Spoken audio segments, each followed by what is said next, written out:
We can expect Aman గారు.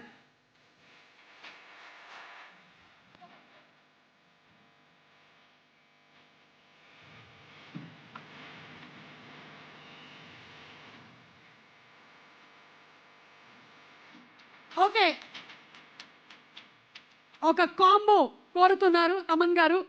And ఆ combo ఇంకెవరో కాదు, మనకి ఈ రోజుల్లో బస్ స్టాప్ నుంచి మొదలు పెట్టి ఒక డిఫరెంట్ కైండ్ ఆఫ్ కల్ట్ సినిమాల్ని చేస్తూ ప్రతిరోజు పండగే మనకు అందించినటువంటి డైరెక్టర్, ఇప్పుడు నిజంగానే ప్రభాస్ గారి ఫ్యాన్స్కి పండగని తీసుకొస్తున్న డైరెక్టర్ మారుతి గారిని కూడా వేదిక మీదకి రావాల్సిందిగా రిక్వెస్ట్ చేస్తున్నాము. మారుతి గారు to please come on stage.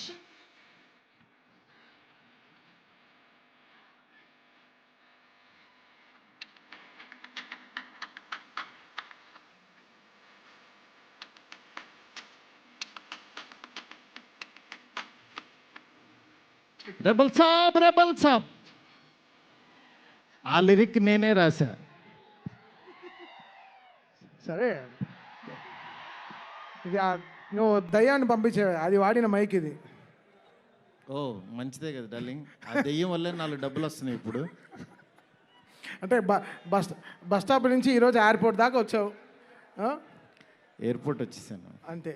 Flight ఎక్కడమే ఆలస్యం. ఫ్లైట్ ఎక్కి తిరిగేసి కూడా వచ్చేసాను. సక్సెస్ ఫ్లైట్ ఎక్కిస్తున్నావా లేదా మమ్మల్ని? అది నీ చేతుల్లోనే ఉంది, నువ్వే కొడుతున్నావు అక్కడ. నా పని అయిపోయింది. నువ్వు ఎంత బాగా కొడితే. డార్లింగ్ చూడండి డార్లింగ్, అసలు ఫస్ట్ రోజు నుంచి ఈ మాట మీదే ఉన్నాడు. సరే మాట్లాడు, చెప్పు డార్లింగ్. నీ వెనక్కే నేను.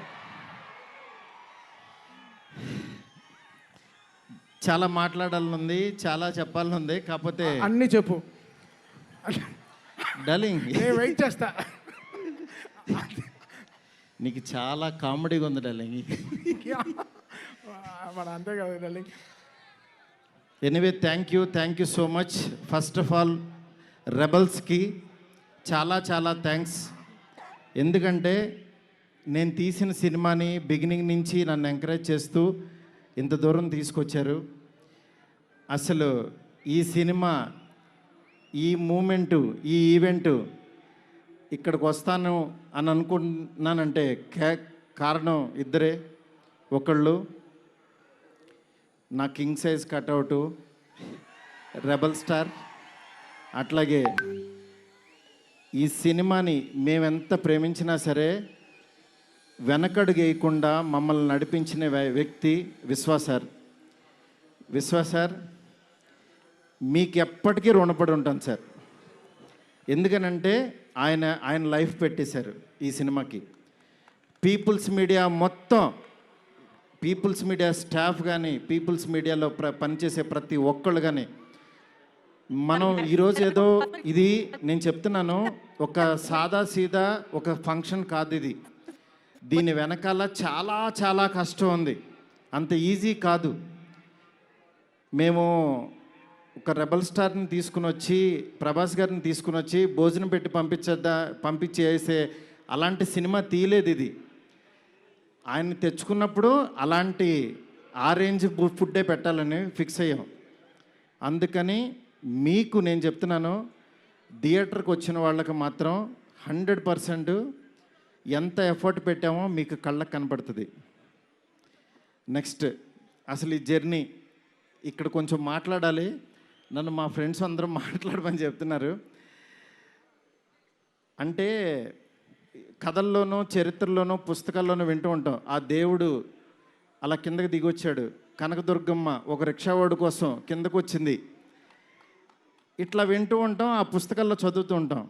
నా రియల్ లైఫ్లో ఆదిపురుషు జరుగుతున్నప్పుడు బాంబే నుంచి కాల్ వచ్చింది. ఆయన రాముడు గెటప్లో ఉన్నప్పుడు ఈ మారుతి వెళ్ళాడు ఆయన దగ్గరికి.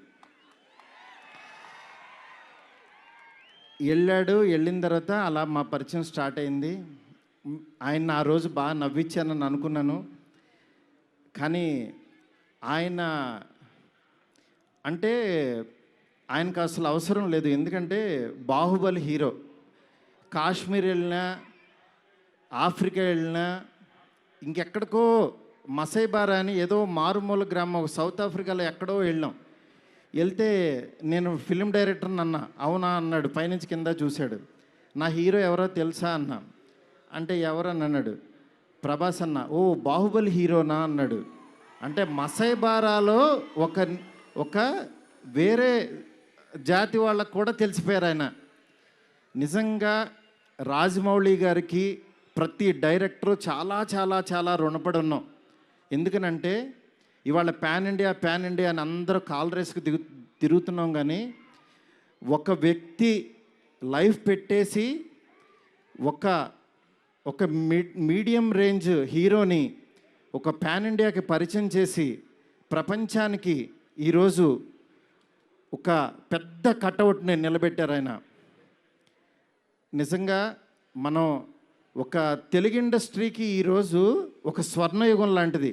ఒక సుకుమార్ గారు, ఒక సందీప్ రెడ్డి వంగ, ఒక ప్రభాస్ గారు, అల్లు అర్జును, ఇట్లా అసలు ఎంతమంది, ఎన్టీఆర్ గారు, ఇట్లా రామ్ చరణ్, ఇట్లా ఎంతమంది స్టార్స్ తయారవుతున్నారు. నాలాంటి ఒక మిడ్ రేంజ్ సినిమాలు ఒక 11 సినిమాలు చేశాను.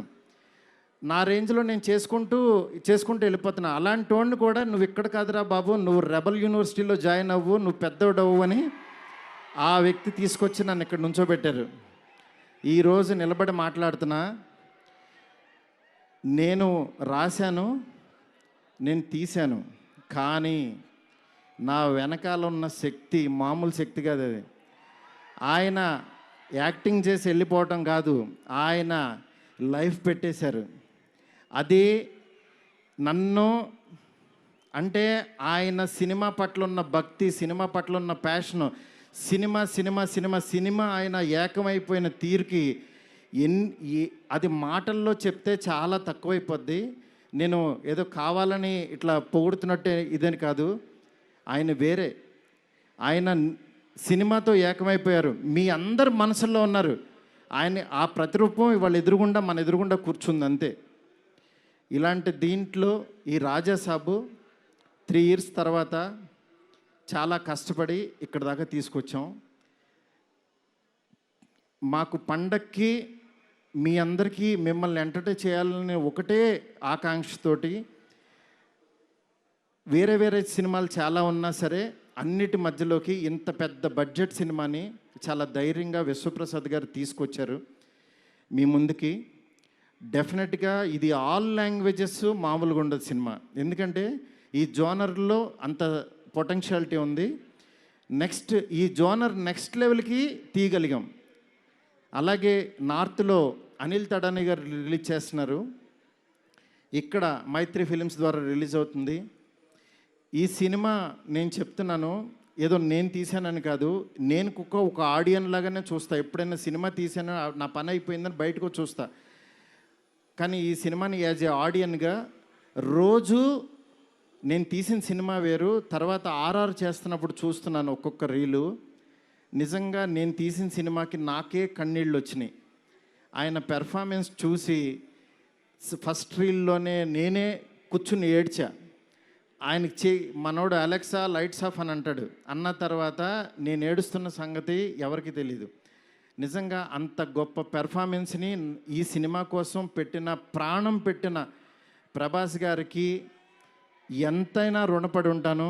డార్లింగ్, మాటల్లో చెప్పలేను డార్లింగ్, నాకు ఏడుపు వస్తుంది డార్లింగ్ మిమ్మల్ని చూస్తే.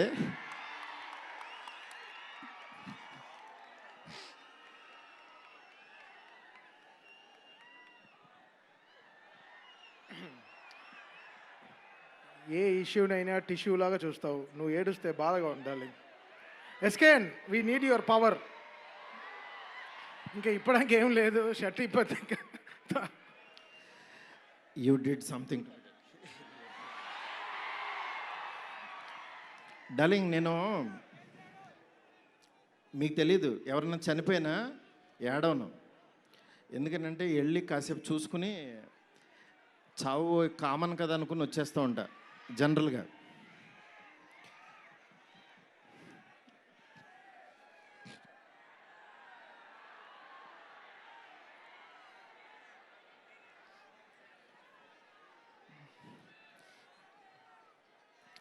It's okay. సారీ డార్లింగ్, ఎందుకంటే ఇది ఉండిపోయింది లోపల. ఇదంతా నా stress. Thank you darling, love you darling. ఇంకంతకు మించి చెప్పలేను. అలాగే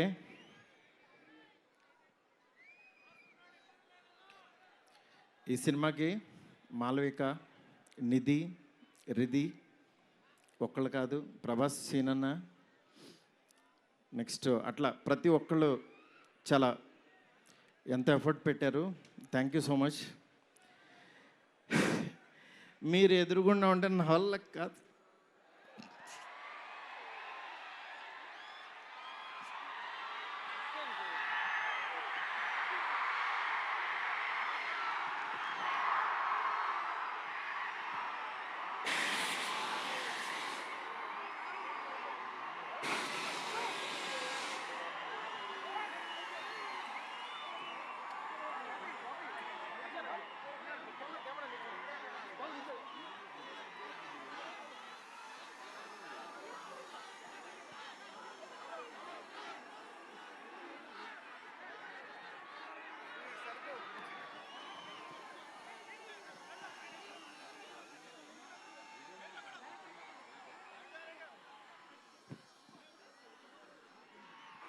I know it's a very, very emotional moment.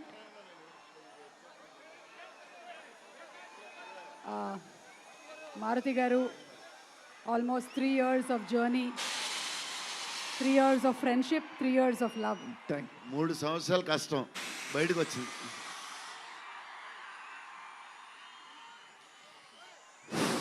అయిపోయింది, నా పని అయిపోయింది, నా డ్యూటీ అయిపోయింది. నేను చెప్తున్నాను, సినిమా చూడండి అంతే. సినిమా చూడండి. సినిమాలో మిమ్మల్ని ఎక్కడన్నా 1% డిస్సాటిస్ఫాక్షన్ చేసినా నా ఇంటి అడ్రస్ పెడతా, రండి. 1% రెబల్స్ కానీ, ఫ్యాన్స్ కానీ, ఫ్యామిలీస్ కానీ, ఈయన్ని ప్రేమించే ఎవరైనా సరే మమ్మల్ని డిసప్పాయింట్ చేసావు మారుతి అని అంటే విల్లా నెంబర్ 17 గుర్తుపెట్టుకోండి, కొండాపూర్లో ఉంటుంది, కొల్లా లగ్జూరియా. అక్కడికి రండి. ఇన్ని రోజులు మట్టి నేను ఈయన ఫోటోని ఇట్లా చూపిస్తూ ఉన్నాను కదా, ఇప్పుడు ఈయన్నే చూపిస్తున్నా. Vishwa sir, please come sir. People media factory అధినేత టీజీ విశ్వప్రసాద్ గారికి గట్టిగా చప్పట్లతో ఆహ్వానం పలుకుదాము. Raja Saab he's the producer. Man, he's the man. మీరు చూస్తున్నారు ఈయన ఎంత ఎఫర్ట్ పెట్టారు. Thank you so much, thank you so much. And sorry, మిమ్మల్ని నవ్వించాలని అనుకున్నాను, నేను ఏడ్చాను ఇక్కడ. ఫస్ట్ టైము నేను సినిమా అంతా నవ్వించాడు డార్లింగ్. నేను ఎప్పుడు ఫస్ట్ సినిమా తీసినప్పుడు కూడా ఆడవలేదు, కానీ ఈ సినిమా మాత్రం thank you darling, love you darling. అలాగే నాకు సపోర్ట్ చేసిన నా ఫ్యామిలీ, నా వైఫ్ స్పందన, అలాగే నా పిల్లలు హియా, కేదార్, నీత, నెక్స్ట్ నా డైరెక్షన్ డిపార్ట్మెంట్, నా సైనికులు చచ్చిపోయారు ఒక్కొక్కళ్ళు. నేను అందరినీ సక్సెస్ మీట్లో ఒక్కొక్కళ్ళని పరిచయం చేస్తా. ఇక్కడ పనిచేసిన డిఓపి కానీ, ఆర్ట్ కానీ, ప్రతి ఒక్కళ్ళకి పేరు పేరున చాలా థ్యాంక్స్. ఎవరన్నా మర్చిపోతే క్షమించండి, నాకు ఇప్పుడు మాటలు రావు. Thank you so much. Thank you సుమ్ గారు. Thank you so much.